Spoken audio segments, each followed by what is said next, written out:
Welcome back. બનાસકાંઠાના માંડલા ગામે નકલી દારૂની ફેક્ટરી ઝડપાઈ છે.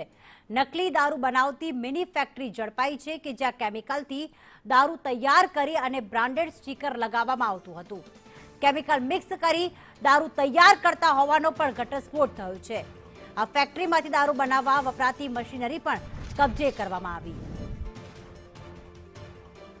ધવલ જોશી અમારી સાથે જોડાઈ ગયા. ધવલ, કઈ રીતે બાતમી મળી હતી અને કેટલા સમયથી આ ફેક્ટરી ધમધમી રહી હતી?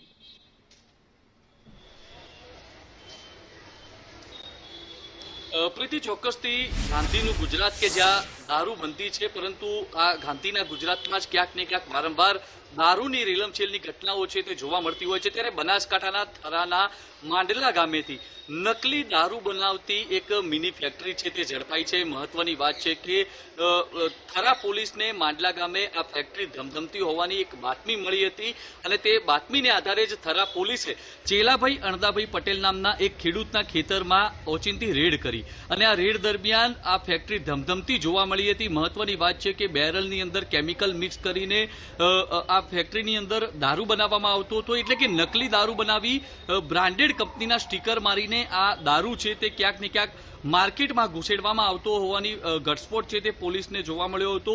મહત્વની વાત છે કે આ ફેક્ટરી છે તે જયેશ ભાવાજી ઠાકોર નામનો એક શખ્સ છે તે ચલાવતો હોવાનું પણ પોલીસને સામે આવી ગયું છે.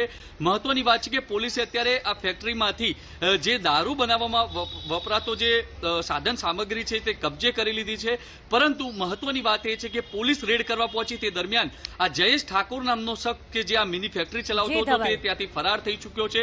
પરંતુ પોલીસે અત્યારે આ ફેક્ટરીમાંથી અંદાજિત ₹5 લાખનો મુદ્દામાલ કબજે કર્યો છે. જયેશ ઠાકોર સહિત આ ફેક્ટરીની અંદર કોણ કોણ સંડેવાયેલું છે તે દિશામાં પોલીસ છે તે તપાસ કરી રહી છે. અહીંયા ગુજરાતમાં દારૂબંધી તેમ છતાં